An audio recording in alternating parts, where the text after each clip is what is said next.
Assalamualaikum warahmatullahi wabarakatuh. Selamat datang di Belajar PKN dengan saya Lita Rofu SPD. Pertemuan kali ini melanjutkan pertemuan minggu lalu yang membahas mengenai kasus pelanggaran hak. Maka melanjutkan hal itu, kita akan membahas mengenai kasus pengingkaran kewajiban warga negara serta upaya penanganan pelanggaran hak dan pengingkaran kewajiban warga negara di pertemuan kali ini. Oleh karena itu, stay tune. Yang pertama, kasus pengingkaran kewajiban warga negara. Nah, setiap warga negara memiliki hak dan kewajiban yang bersifat timbal balik terhadap negaranya. Begitu juga sebaliknya, negara memiliki hak dan kewajiban terhadap warga negaranya. Berarti warga negara dan negara punya hal yang sama. Nah, dijelaskan bahwa hak dan kewajiban merupakan dua hal yang penting dan yang tidak bisa dipisahkan. Sebab sebagai seorang warga negara pasti membutuhkan dan perlu melaksanakan kedua hal tersebut. Dan setiap warga negara juga akan memperoleh haknya apabila telah menjalankan kewajiban dengan baik.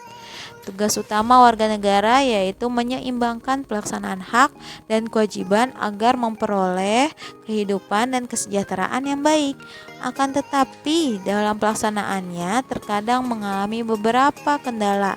Masalah yang seringkali terjadi adalah pelanggaran terhadap hak warga negara seperti minggu lalu kita bahas. Lalu juga terjadinya pengingkaran kewajiban warga negara yang dimana bentuk tindakan ini mencerminkan dapat kita lihat sebagai berikut. Yang pertama adalah membuang sampah sembarangan. Ya, kewajiban warga negara adalah untuk menjaga wilayahnya agar tetap bersih dan sehat. Oleh karena itu, tidak membuang sampah sembarangan. Tetapi masih terdapat tindakan dari warga negara yang membuang sampah tidak pada tempatnya, misalnya di sungai, di selokan, atau bahkan di pojok gang. Nah, itu seringkali kita lihat ya.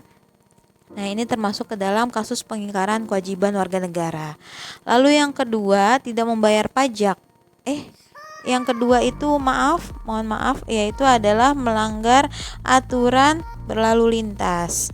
Misalnya tidak membawa SIM atau STNK pada saat berkendara, lalu tidak mematuhi rambu-rambu lalu lintas, misalnya lampu menunjukkan merah tetapi diterobos saja, seperti itu. Itu termasuk ke dalam pelanggaran atau kasus pengingkaran kewajiban. Ya, yang seharusnya kita patuhi setiap hal seperti membawa STNK, SIM, mematuhi rambu lalu lintas, memakai helm bagi yang berkendara motor, itu harus kita patuhi dalam berlalu lintas ya. Lalu yang ketiga yaitu merusak fasilitas negara. Misalnya mencoret-coret bangunan milik umum dan merusak jaringan telepon. Nah, jadi memang negara itu telah membuat fasilitas publik. Gunanya adalah untuk membantu atau penunjang dalam aktivitas kehidupan sehari-hari. Tetapi masih terdapat tangan-tangan jahil nih yang melakukan tindakan pengrusakan atau bahkan mencoret-coret dan lain sebagainya. Ini adalah termasuk ke dalam tindakan pengingkaran kewajiban. Lalu yang ketiga baru tidak membayar pajak. Nah, bagi yang sudah punya rumah atau tempat tinggal diwajibkan untuk membayar PBB, pajak bumi dan bangunan. Bagi yang punya kendaraan motor ataupun mobil juga harus membayar pajak. Ya, apabila tidak membayar pajak bumi bangunan atau pajak berkendara, itu termasuk dalam kasus pengingkaran kewajiban. Yang terakhir adalah tidak berpartisipasi dalam usaha pertahanan dan keamanan negara. Contohnya tidak melaksanakan siskamling. Nah, jadi hal termudah, hal terkecil yang bisa kita sebagai masyarakat lakukan dalam usaha pertahanan dan keamanan negara adalah melaksanakan siskamling di lingkungan masyarakat. Nah, tapi apabila sudah ditugaskan namun kita tidak melaksanakannya, itu termasuk ke dalam pengingkaran kewajiban. Ya, tidak melaksanakan siskamling sebagai wujud upaya usaha pertahanan dan keamanan negara. Seperti itu. Jadi masih banyak lagi kasus-kasus pengingkaran kewajiban yang dilakukan oleh warga negara, tapi secara garis besar ini yang seringkali kita temui dalam kehidupan sehari-hari. Jadi kita harus punya konsepnya bahwa kita akan menerima hak kita ketika kewajiban telah terlaksana, ya. Lalu bagaimana caranya agar tidak terjadi pelanggaran hak dan pengingkaran kewajiban warga negara? Nah, mencegah lebih baik daripada mengobati, bukan? Setuju? Setuju. Nah, pernyataan ini tentunya sudah sering kali kita dengar, yang sangat relevan dalam proses penegakan hak dan kewajiban warga negara. Tindakan terbaik dalam penegakan hak dan kewajiban warga negara adalah dengan mencegah timbulnya semua faktor penyebab pelanggaran hak dan pengingkaran kewajiban warga negara. Apabila faktor penyebabnya tidak muncul, maka pelanggaran hak dan pengingkaran kewajiban warga negara dapat diminimalisir atau bahkan dihilangkan. Berikut ini upaya pemerintah dalam penanganan kasus pelanggaran hak dan pengingkaran kewajiban warga negara, diantaranya yaitu yang pertama adalah supremasi hukum dan demokrasi yang harus ditegakkan. Nah, yang poin 1 ini melalui pendekatan hukum nih. Jadi, para pejabat penegak hukum harus memenuhi kewajibannya dengan memberikan pelayanan yang baik dan adil kepada masyarakat. Jadi supremasi hukum adalah penegakan hukum secara menyeluruh tanpa pandang bulu. Jadi pejabat penegak hukum ini harus berlaku adil dan memberikan pelayanan yang baik, baik itu kepada masyarakat kalangan atas maupun kalangan bawah. Seperti itu. Lalu, pejabat penegak hukum harus memberikan perlindungan kepada setiap orang dari perbuatan yang melawan hukum. Contohnya, adanya kasus kekerasan, maka pejabat penegak hukum ini harus memberikan perlindungan kepada korban dari pelaku kekerasan tersebut. Dan pejabat penegak hukum harus menghindari tindakan kekerasan yang melawan hukum dalam rangka menegakkan hukum. Jadi sebagai pejabat penegak hukum sendiri harus tahu hukum. Oleh karena itu, pejabat penegak hukum ini tidak boleh atau harus menghindari tindakan kekerasan yang melawan hukum. Sebagai role model pada masyarakat agar masyarakat itu tetap respect dan trust, mempercayai pejabat penegak hukum yang sedang bertugas. Seperti itu. Itu adalah poin pertama. Lalu yang kedua adalah mengoptimalkan peran lembaga-lembaga selain lembaga tinggi negara yang berwenang dalam penegakan hak dan kewajiban warga negara. Jadi selain lembaga eksekutif, yudikatif, legislatif, maka negara membuat lembaga lain di luar itu. Nah, jadi lembaga ini harus dioptimalkan perannya. Apa saja lembaganya? Yaitu ada KPK, Komisi Pemberantasan Korupsi. Yang kedua adalah lembaga Ombudsman Republik Indonesia. Yang ketiga yaitu Komnas HAM. Yang keempat KPAI, Komisi Perlindungan Anak Indonesia, dan yang kelima adalah Komisi Nasional Anti Kekerasan Terhadap Perempuan atau Komnas Perempuan. Jadi lembaga-lembaga tadi di luar lembaga tinggi negara harus dioptimalkan perannya dalam upaya pencegahan dari pelanggaran hak dan pengingkaran kewajiban warga negara. Lalu yang ketiga, meningkatkan kualitas pelayanan publik untuk mencegah terjadinya berbagai bentuk pelanggaran hak dan pengingkaran kewajiban warga negara oleh pemerintah. Nah, jadi dengan adanya kualitas pelayanan publik yang baik dan maksimal, maka pemerintah telah mewujudkan atau telah meminimalisir bentuk pelanggaran hak dan pengingkaran kewajiban warga negara. Yang keempat, meningkatkan pengawasan dari masyarakat dan lembaga-lembaga politik terhadap setiap upaya penegakan hak dan kewajiban warga negara. Jadi selain pejabat penegak hukum, selain pemerintah, maka masyarakat dan lembaga politik pun ikut berperan dalam upaya penegakan hak dan kewajiban warga negara sebagai pengawas. ya pengawas dari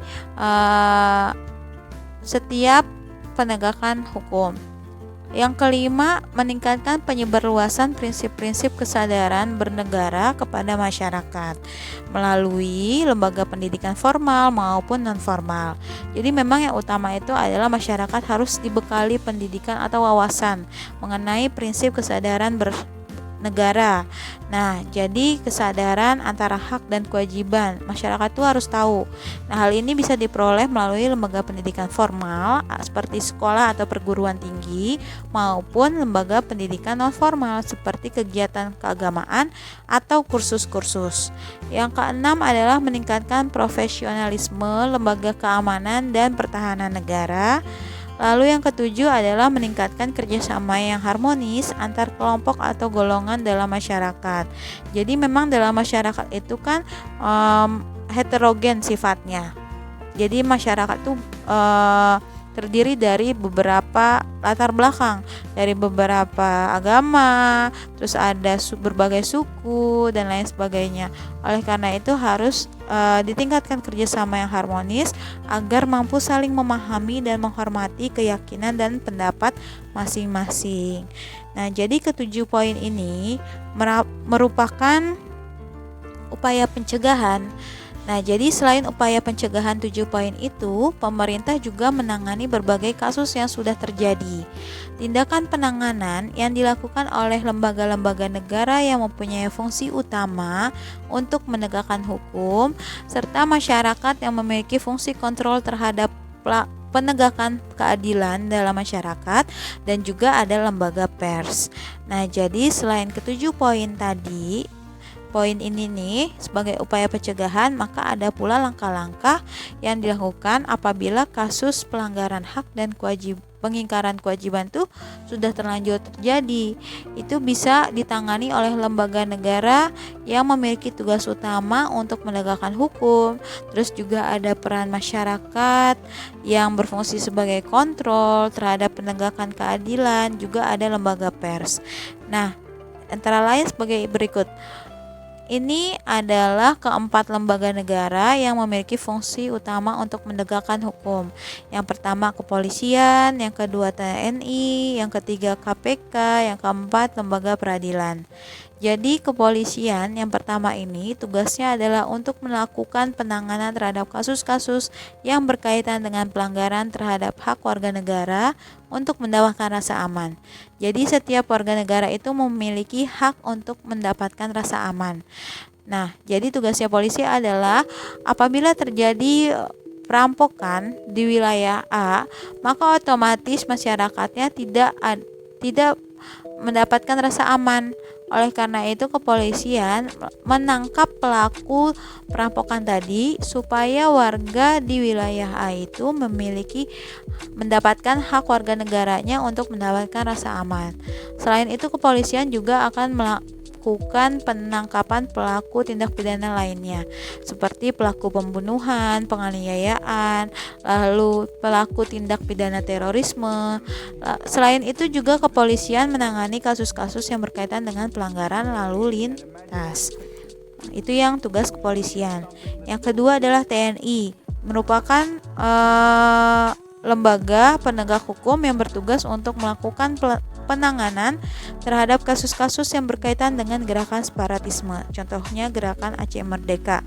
Itu merupakan gerakan yang bertujuan untuk memisahkan diri dari wilayah Indonesia, mengancam negara kesatuan Republik Indonesia. Maka TNI ini menanganinya. Lalu ada ancaman keamanan dari luar negeri. Misalnya ada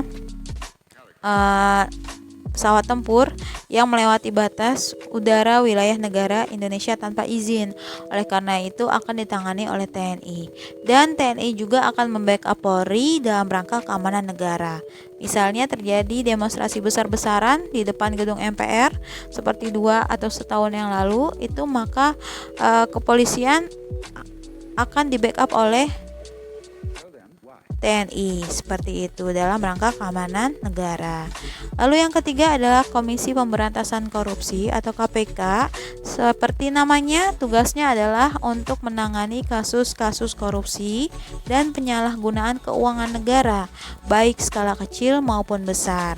Yang keempat yaitu lembaga peradilan melakukan perannya untuk menjatuhkan vonis atas kasus pelanggaran hak dan pengingkaran kewajiban warga negara, tentunya dengan menegakkan prinsip keadilan.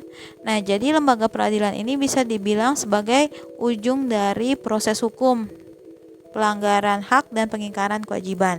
Jadi apabila ada pelaku pelanggaran hak dan pengingkaran kewajiban, maka akan divonis hukumannya oleh lembaga peradilan. Lalu selain keempat lembaga negara yang dibentuk untuk menegakkan hukum ini, maka ada fungsi masyarakat, yaitu fungsinya sebagai kontrol terhadap proses penyelenggara penegakan hukum secara adil. Maka masyarakat akan menilai. Yang keenam adalah pers, ya, untuk sebagai kontrol juga terhadap penyelenggaraan proses jalannya persidangan di Indonesia. Seperti itu. Lalu di slide ini membangun partisipasi masyarakat dalam pencegahan terjadinya pelanggaran hak dan pengingkaran kewajiban warga negara. Upaya pencegahan dan penanganan pelanggaran hak dan pengingkaran kewajiban warga negara yang dilakukan oleh pemerintah tidak akan berhasil tanpa didukung oleh sikap dan perilaku warga negaranya yang mencerminkan penegakan hak dan kewajiban warga negara. Sebagai warga negara dari bangsa dan negara yang beradab, sudah sepatutnya kita untuk bersikap dan berperilaku yang mencerminkan sosok manusia yang beradab, yang selalu menghormati keberadaan orang lain. Sikap tersebut dapat kita tampilkan dalam perilaku di lingkungan keluarga, sekolah, masyarakat, bangsa, dan negara. Jadi, kita harus menghormati keberadaan orang lain apabila keberadaan kita sendiri mau dihormati oleh orang lain. Seperti itu. Seperti konsepnya materi kita hari ini, kita harus melaksanakan kewajiban untuk mendapatkan hak kita. Jangan menuntut hak dulu kalau kewajibannya belum terlaksana. Seperti negara kita, yaitu negara yang beradab, maka tunjukkanlah bahwa penghuninya pun adalah penghuni yang beradab. Oke. Jadi ini materi kita hari ini mengenai pelanggaran kewajiban warga negara dan upaya penanganan kasus pelanggaran hak dan pengingkaran kewajiban warga negara.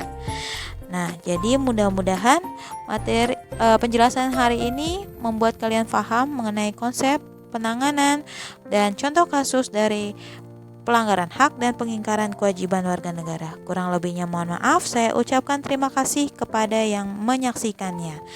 Wassalamualaikum warahmatullahi wabarakatuh.